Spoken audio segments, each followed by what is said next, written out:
Welcome, everyone, to episode 226 of Just Joshing. I am your host, Joshua Penteleresco. I write stuff and podcast too. Today is my last VCon conversation.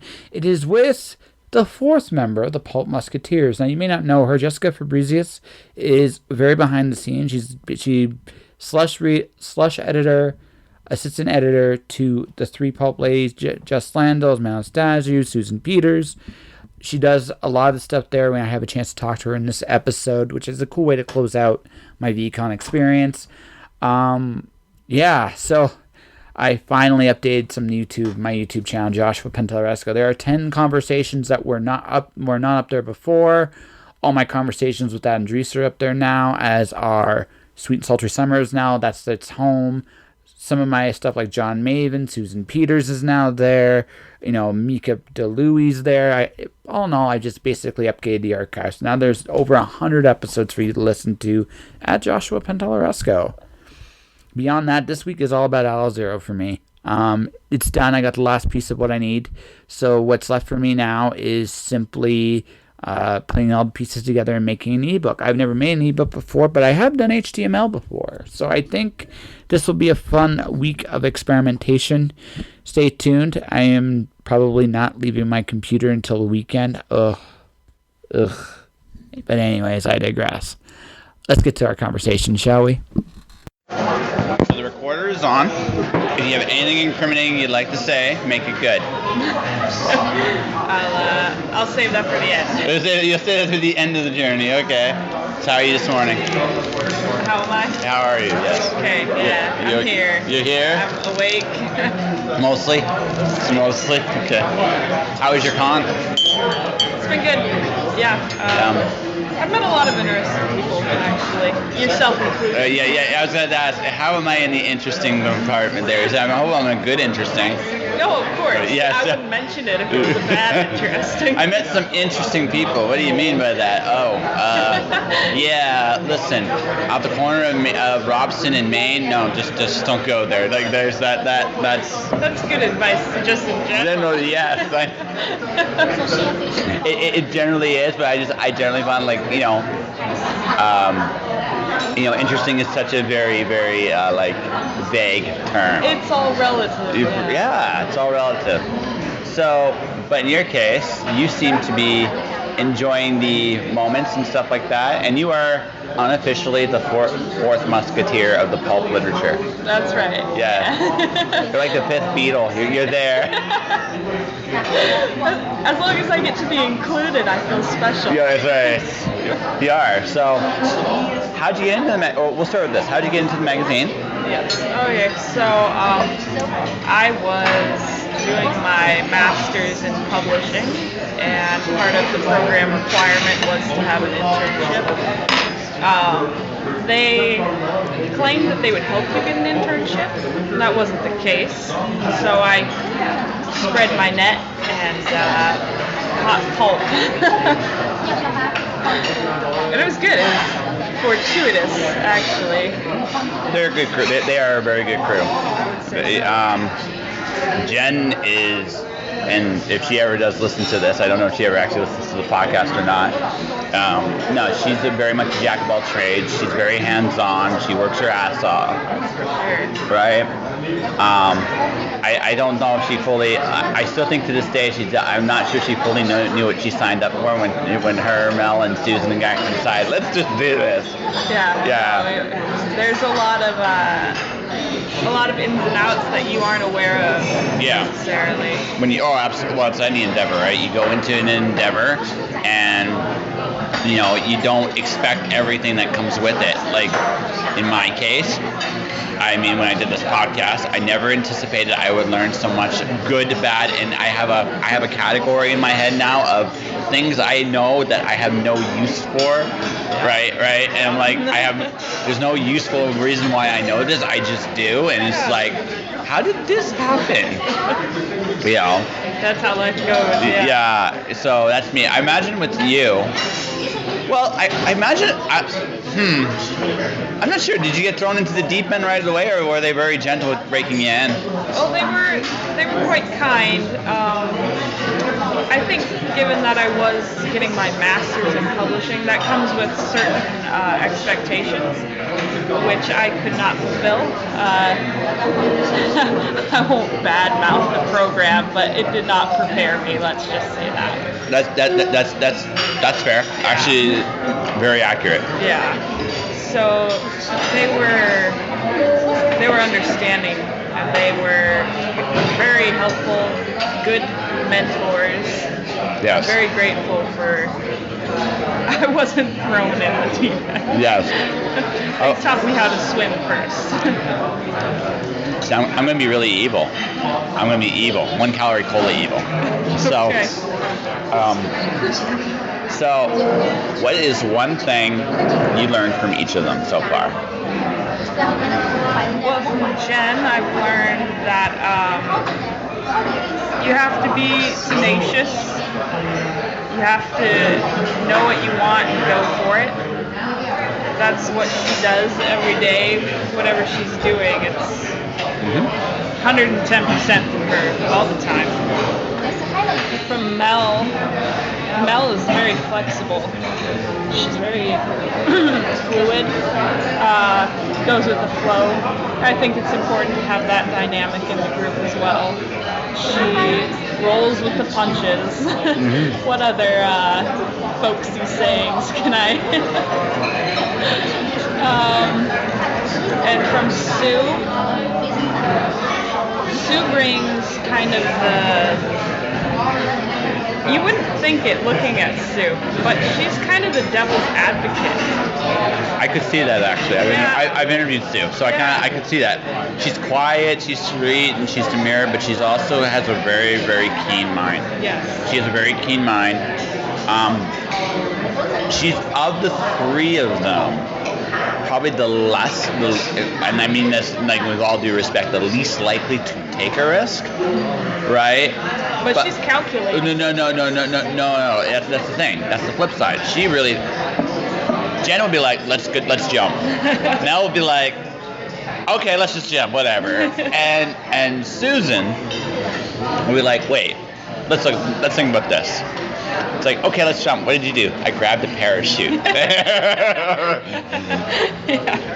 And it's not. It's like I said. It's just you need in a magazine, an endeavor like this. You need a risk taker. You absolutely need one. You need someone, but you also need someone that can be like, okay, what are the pros and the cons of this? Have you really thought this through? Is there a better way to do this? And you need that, especially, right, because, and consequently, that kind of person needs a risk taker. It pushes them forward. It balances each other, right? So, yes. Right? Yeah.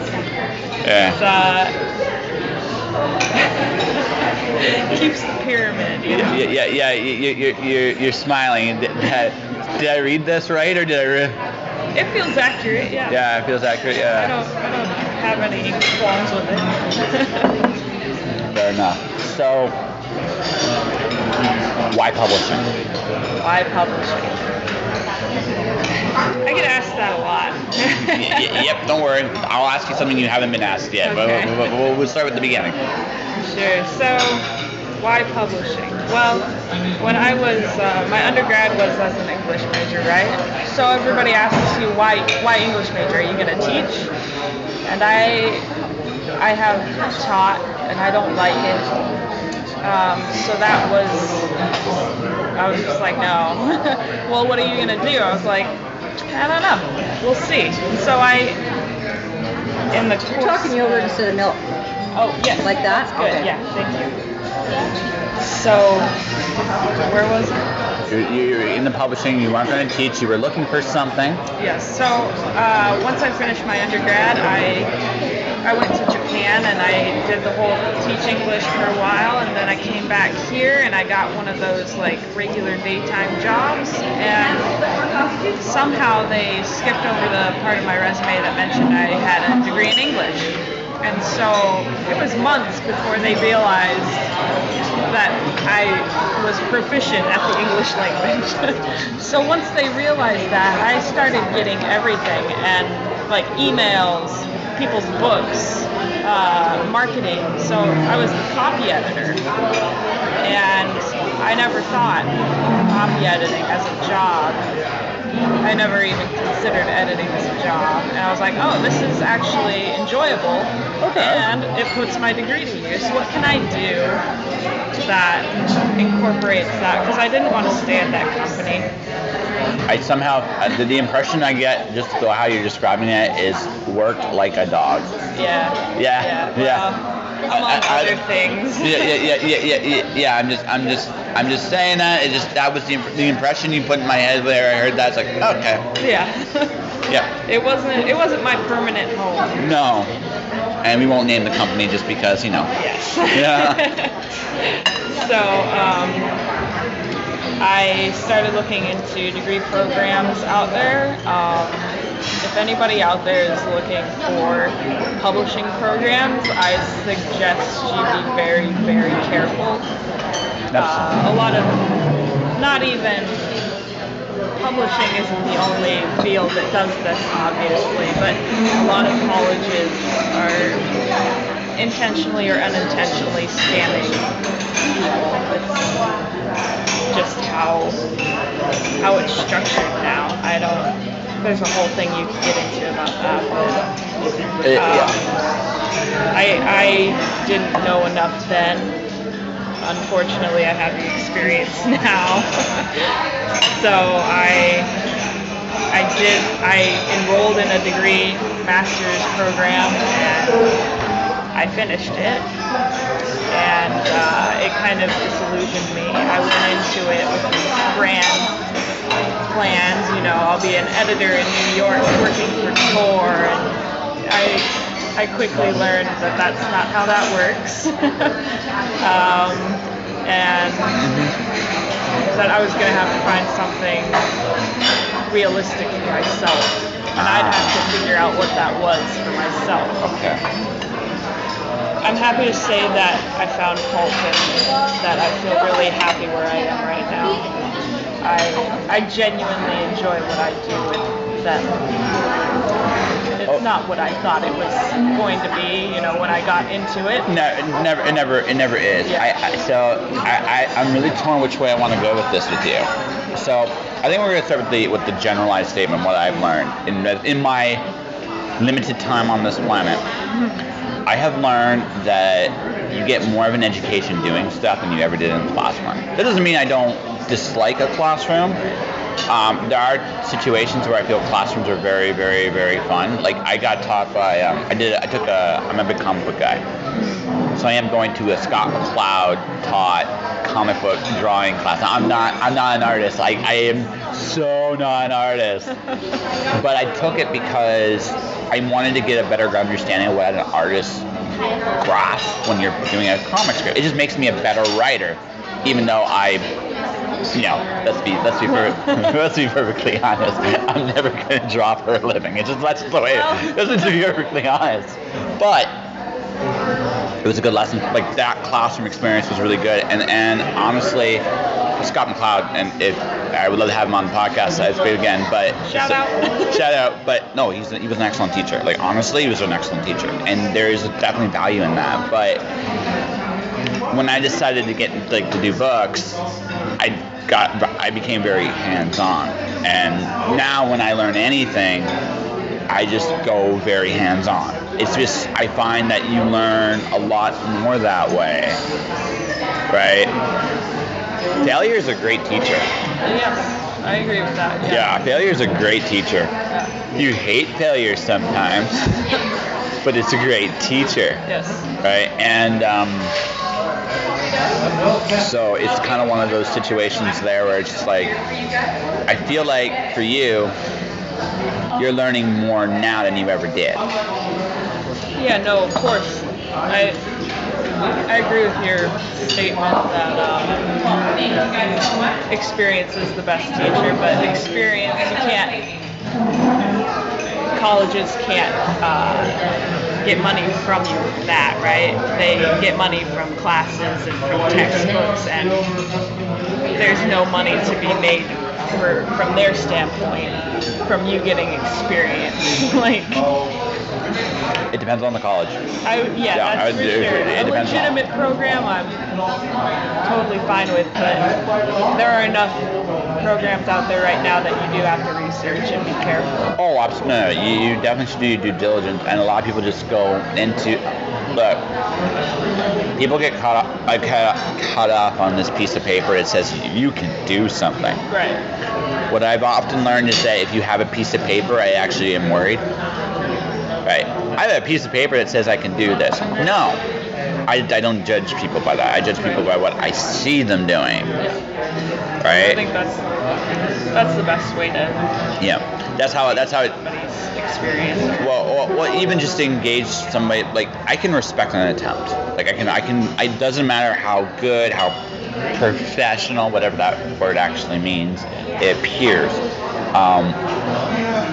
I can respect the fact that you're going out there and going, here I am, I'm awesome and made of cheese. Possibly that's every different revamp, but I'm out there and I'm trying. Right? Is that right? I can respect that, and wherever you are on the scale, you'll learn and you'll grow, and if you're really lucky, you get recognized for how hard you work for what you're doing, right? So that's how it goes. But you definitely have to do your due diligence. But again, there doesn't mean that going to a college is necessarily a bad thing. I'm very torn when it comes to telling people about education. If someone went to me and goes, I don't want to go to college today, unless you're like an engineer or a doctor or like something that really requires a high level of training and precision right away when you're on the job, I'm not sure what to tell you. Right? I don't know. Right? I don't know what the right answer. I like to learn, but I understand the thousands of. I don't even want to talk about your student debts. Yeah, I don't even want to talk about your student debts. Let's not open that can. Yeah, so I mean, but that's a very realistic reality today, right? Is that you're going into these programs with these, and you come out of it with these like huge debts. And the expectation that you're going to be able to get a job to pay those off. That's not. Well, it's even less of a guarantee more and more as time goes on, because even what they call the proper, like, the programs that don't guarantee you jobs anymore. They don't. And what's happening here now is what's happened in Europe is that you'll have this. You are probably more educated than I am. Probably. I'm not. This isn't. Like, this isn't me undercutting myself. You put in the time, the training, and the effort, and not just you. There's a whole generation that has that whole training, but there's no opportunities for you guys to go and expand upon the crafts you've been taught. So now you got these like 5-figure debts, and you're like, well, I got 6 months before they're gonna start coming at my door. I gotta figure something out. And and robbing banks just don't cut it anymore. So super villainy, here I come. That's right. It's either world domination or bust, right?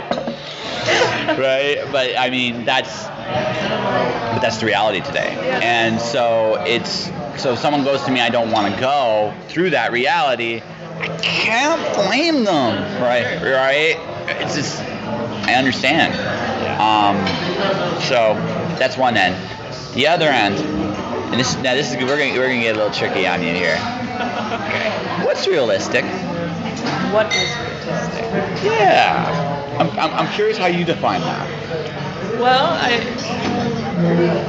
it is relative. It depends on a lot of things. Unfortunately, not all things are in your control. That's actually a good thing. You'll learn that later. I mean, just like whether it's your race or your income level or your gender, it's all relative. I think times are changing, and the playing field it's not leveled, but people are acknowledging that it's not leveled, which is a step in the right direction. Okay. You want to say something? I'm going to offer a thought, a couple interesting things. Do you know the majority of my guests have been women on this show? I didn't know that. Yeah, and it wasn't like I saw it out, set it out. I have been very fortunate that I've seen a lot of driven, capable women like yourself and others that are pursuing a lot of goals, and there are all kinds of different walks in life. There are a lot, definitely obstacles, and you definitely have challenges. I don't. But in the same token, whatever you decide you really want to do, and we'll get into that ultimately in a minute or two. Whatever you decide you ultimately want to do, there are a lot of things not in your control, and sometimes it's amazing actually. I accidentally got published. Seriously, I never planned it, how that happened. I accidentally started a podcast. I didn't even put myself on the ballot. It's just kind of like I'm just telling you, to your words last night, I never thought to nominate myself or put myself in the possibility to be nominated. It just never occurred to me. But all I've done, this is the ultimate point, is I've worked hard at what I've done, and I try very, very hard not to get in my own way. And most of the time, I succeed. I don't always do. I mean, I mess up, but most of the time, I succeed. I can't promise you. I don't know wherever. You might get that big publishing, editing job in New York. If that's what you really want someday. Well, it's not even necessarily what I want. No. That's involved. Oh, absolutely. But whatever it is in your head that you're going for, right? Yeah. It can be as big a scale as you want. You may not get it the way you ever anticipated it, but what I have often found is if you don't limit yourself to what is possible or impossible, and you just do your thing, whatever that is, and try not to get in your way. And that's a hard one sometimes, I acknowledge. Sooner or later, opportunities present themselves, and everything you do, everything you go for, there's an opportunity for something else to come from it. It doesn't matter what it is. This podcast interview, who knows? Maybe someone go, "You're awesome, I'm going to hire you." I don't know if that's going to happen, right? No, but I mean, stranger things have happened out there, and so I have 4 rules: show up, do your shit, don't quit. The rest is rain. The last rule is I can't control the rain. It's raining in Vancouver right now. Apparently it rains twice a year here. I can't control the rain. It's going to fall where it damn well pleases. Yeah. Right? But I can put myself in position to get, if I want the water, to catch the water, everything, right? And that's all I can do. Sooner or later, something will come. And then I feel like in your case, whatever that is you want to do, right? That's what try to always put yourself in the position where I'm there, I'm doing my thing, and this is a good lesson from Mel, how she rolls with the punches. That's what she does. She shows up, she does her thing, and she takes whatever opportunities come her way as a result. Same thing. And you never know where you'll end up. Well, I mean, that's how I got here. Yeah. That's how you got here. I mean, who knows? Maybe we'll all end up working for you someday. It's entirely possible. I'll try and be a good boss. Okay, you'll try to be a good boss. But anyways, I'm sorry. The word realistic usually means that you have this ceiling of what is. I'm not saying this is true for everybody, but the word realistic, there's usually a ceiling of what is possible. That isn't to say you're gonna win the lottery, you know what I mean? but it does mean I don't buy a lottery ticket because I don't believe in the lottery. Because of that, I will never ever win the lottery. I'm okay with that. I would rather create my own fortune than have it given to me that way. Right? That's actually that's a personal philosophy more than anything else. Yeah. It doesn't mean I could, but in terms of everything else, right? In terms of where the podcast goes, my writing career goes, right? I never leave myself unopen to possibilities because I look at the fact is that tomorrow I ended up working for one of my heroes in the middle of nowhere, Arizona. If you had told me when I started that would have happened, never would have gotten that opportunity, right? I never would have believed it. I accidentally got published. Someone I interviewed years ago ended up becoming my publisher. I never anticipated that in a million years. I didn't do it because of that. Sure. Right? And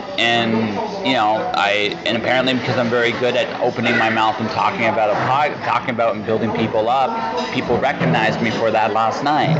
Right? And none of that stuff I ever asked for. So I mean, all I'm saying is, be very careful with that word realistic. I mean, I understand like pragmatic, like setting yourself like the expectations of, okay, we'll see what happens, but very, very careful about using that word real to limit what is possible for you. Well, you asked me what's realistic. Yeah, I know. I'm sorry. I know. I'm so sorry. I have, that's my, it's, yeah. No, I don't have any limitations for myself. No, it's good. I'm just that's all. I'm just it's because you never actually know what you never know what could happen. That's all I'm saying. Yeah. I'm sorry, I ranted. It's okay. Yeah. It's like, yeah, okay, crazy guy here. No. But I guess I should ask. Are you primarily doing copy edits right now for Pulp? What is your? I'm not the copy editor. Amanda Bidnall is our copy editor. Yeah. I am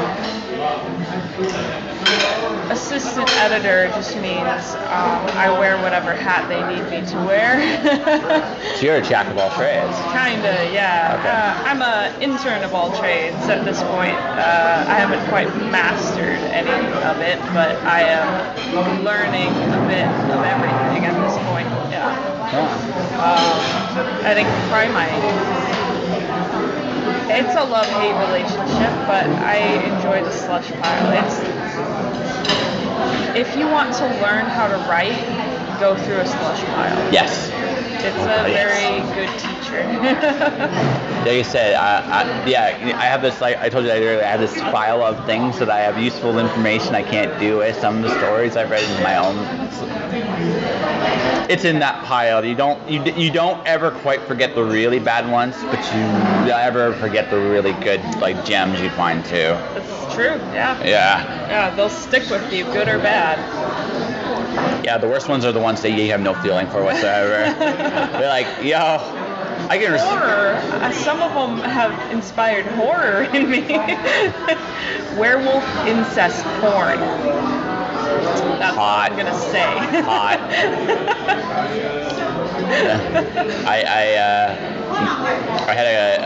We had a magazine course we took. We had a guy in class, so he actually renamed himself TSL. I don't know. Yeah, I know. Like legally? He did. Right. Yeah. We all had that exact same reaction. So we get a submission from this gentleman in the magazine, and it's basically a glorified chaos theory, conspiracy story. And story is a very loose term. What we got is so. Oh god, that was bad. It was just bad. Right. Yeah. I can see it. Yeah. It happens all the time. I'm not gonna tear it apart, but it does happen. Yes. Well, no, I mean, but again, we all start somewhere too. I mean, for all I know, he is the greatest writer in the world now. I mean, he legitimately could be. Put 10 years. It's been 10 years since that. Yeah. 10 years into a craft, you can get really, really, really competent at something in 10 years. I think you have to also be willing to understand that you're always going to be growing in whatever you're doing. So occasionally you'll get the indignant submissions where upon receiving your rejection, they email you back with some choice words about, what a bad decision it was to reject them. And I mean, you're not going to work with those people again. Yeah, you're burning bridges when you do that. That's I can never understand that decision, but well, okay, rejection stings.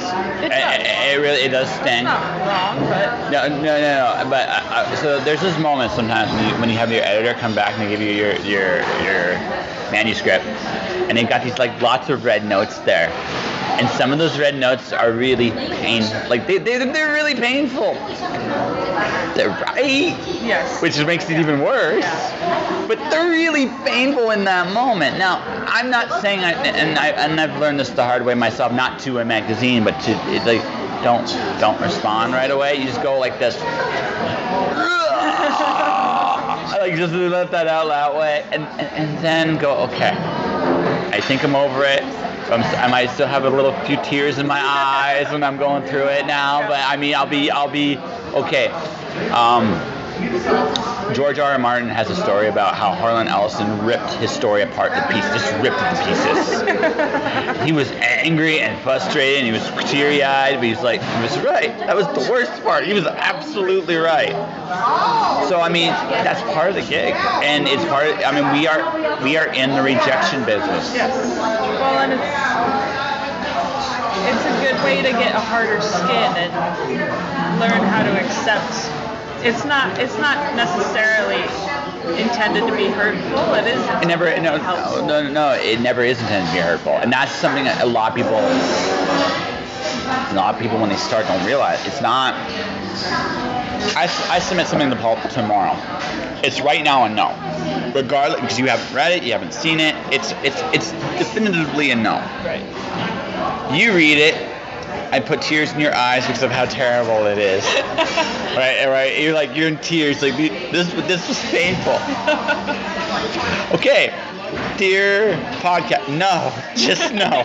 Die. No, you don't do that. You're like, I'm sorry, we cannot accept this. Now, when I started, I still had the no. Now it's been reaffirmed, but it's only for now. I send it to you again. You're not so teary-eyed next time. You're reading it. It's like, okay, this is better. I hate this twist here. It sucks. And this is why it sucks. Come back, do it again. Maybe the third or fourth. Maybe it takes 200 times. I sincerely hope you don't have to read the same story 200 times to say yes. It's like, am I saying, because at that point it's like, am I saying yes because it's a good story, or am I saying yes because he broke me? Right? But the thing is, eventually what happens is you get to a point where the person's good enough and that no becomes a yes. Well, even when it does become a yes, there's still a lot of back and forth.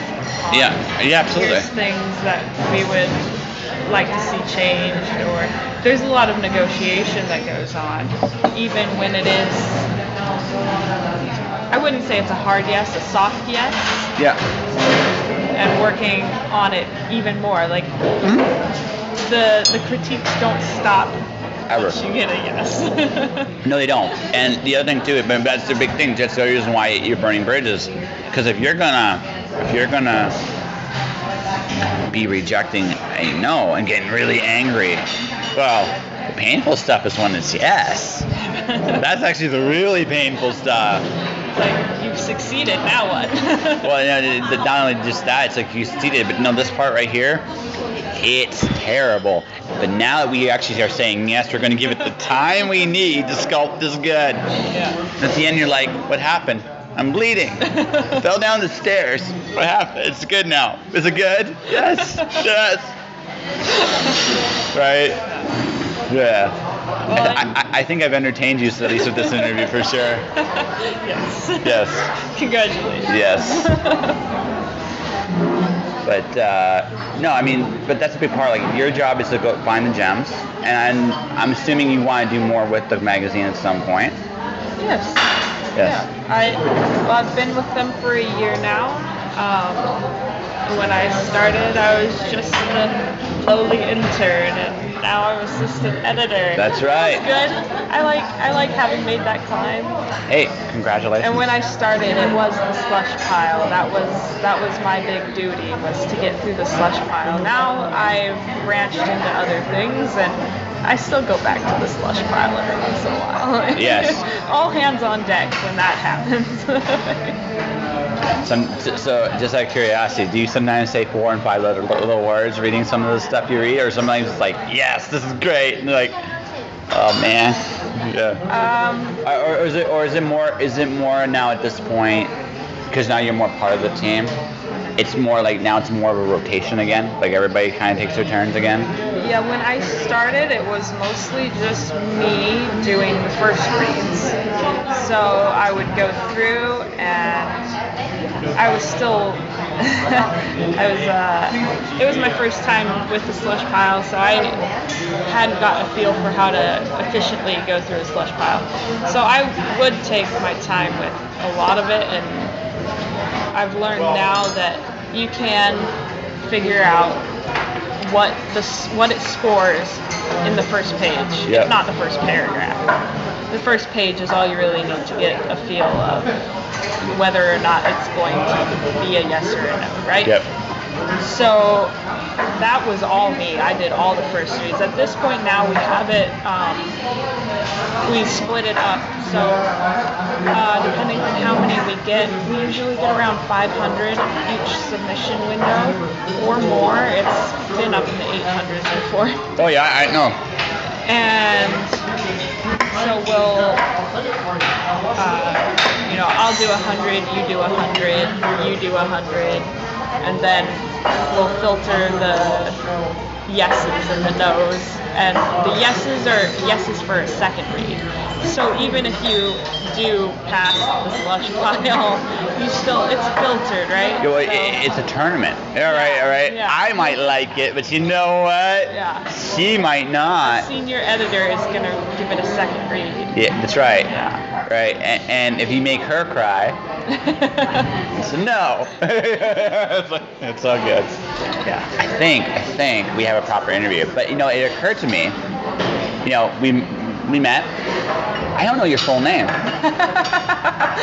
It's Jessica. The last name is Fabrizius. Jessica Fabrizius. All right. Joshua Pentalresco. Nice to meet you. Nice to meet you. All right. So, Pulp is your regular. Do you have anything else coming out besides Pulp right now?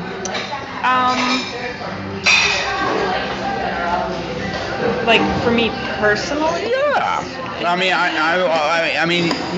it's just an honest question because I know Jen has her novels, Mel has her novels as well, Susan has her own other projects as well, right? I imagine you must. I mean, you have other things you're working on. I do. Yeah. I will have a story coming out in one of the issues. Congrats. Well, thank you. And I do spend quite a bit of time writing. No epic fantasies yet, but. So you're gonna have hero/heroine seeking item of awesome to take on evil of Overlord. Right, Joseph Campbell's yes. hero's journey. That's right. Yeah, I also I do a lot of weightlifting, so that takes up quite a bit of time. You have to be quite dedicated to get the physique and the. My day job is I work at a warehouse. I lift somewhere between 2,000 to 4,000 pounds a day. Yeah. It's there are no breaks, no rest. Yes. So that does take up quite a bit of time. Other than that, I have 2 babies. Their names are Honey and Lulu. They're my fur babies. And I love them dearly. Yes, Shout out to my cats. That's right. She's a cat lady in training. That's right. Yeah. All right. So, in that case, talk about your next quote-unquote project coming out, which it sounds like it's going to be it's a Pulp Literature. Mm-hmm. Yes. And where can people find you? Yeah, so the next thing coming from me will be in Pulp Literature sometime in 2019. And I actually don't have social media.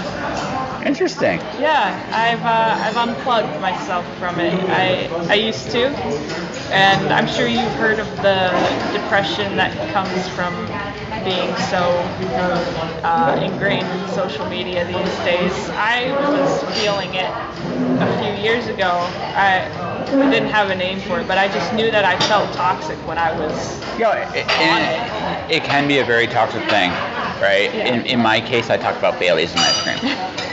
So I deliberately go out of my way to make my social media as fun as it possibly can be, because I don't care.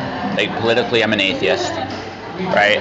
I do have my own religious views, but that all said, it's not.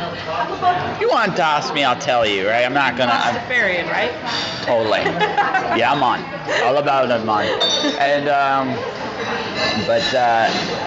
and like I said, my proclivities are that way, but whatever they are.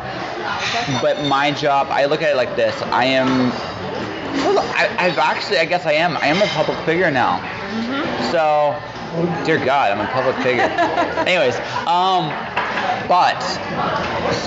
well, what kind of impression do I want to leave? And I'm like, well, I want to talk about Baileys and ice cream and unicorns that fart rainbows and Legos and recess, and which makes me 12. Yeah, but I mean, but that's what. But you have to work hard to create that impression on social media. You really do, because a lot of people will bring their own toxic anger, whatever, out there, and it's really easy to get infected by that. Yeah. Well, and it's not that, like, I'm kind of torn. I know that if I want to be a writer and put myself out there in that way, and social media is kind of one of those necessary evils. It's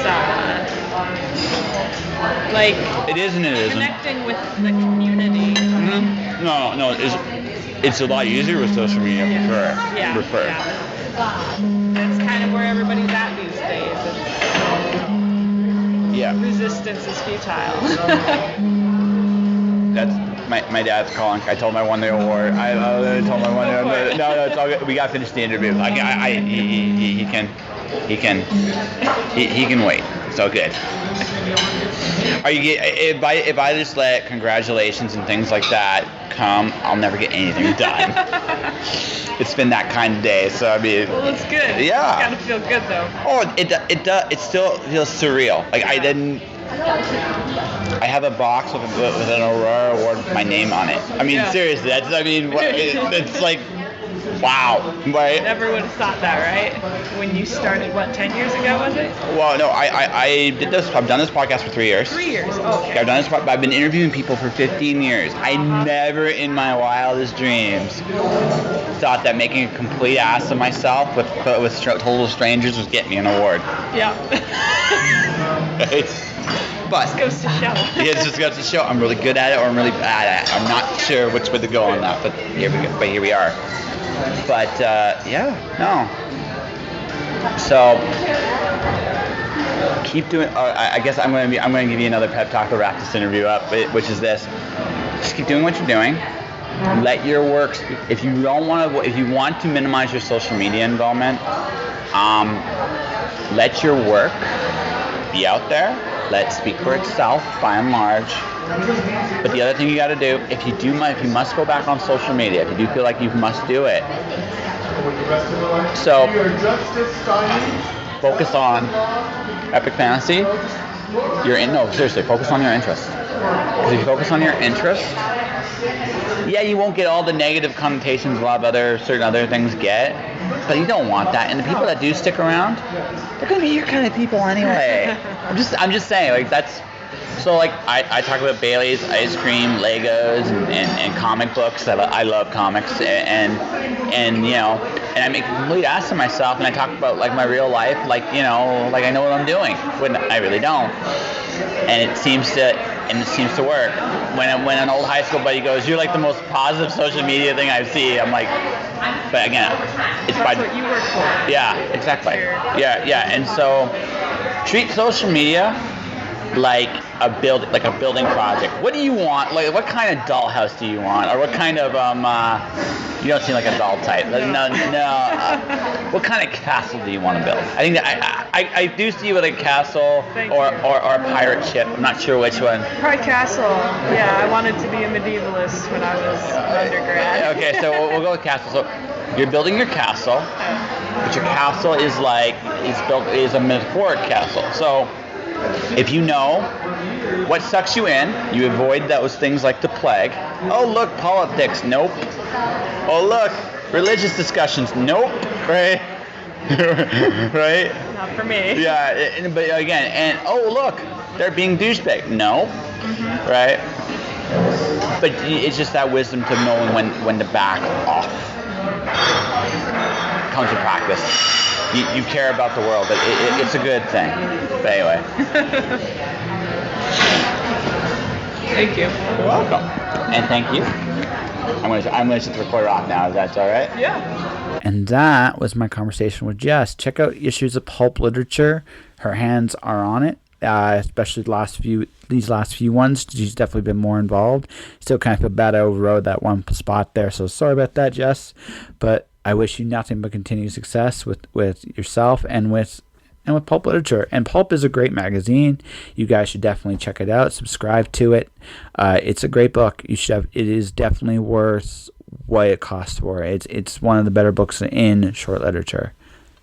And that will do it for another episode of Just Joshing. So you can support the podcast a number of ways. Subscribe to it. I am on Podomatic, Spotify, iTunes, Google Play. I am on all those platforms. You look me up, you can find me. You know what? Leave a kind word. Spread the word as much as you can. My books, The Watcher, Storm Dancer, Wandering God, are available at miraclepublishing.com. Definitely take a look there. Beyond that, check out my YouTube channel again. Joshua Penteloresco has finally been updated, and more updates are going to come sooner than later, I promise. Beyond all that, though, stay inspired. Keep being you, whatever it is you're doing, and hopefully you'll be listening to this show next time. Thanks all for listening. Josh.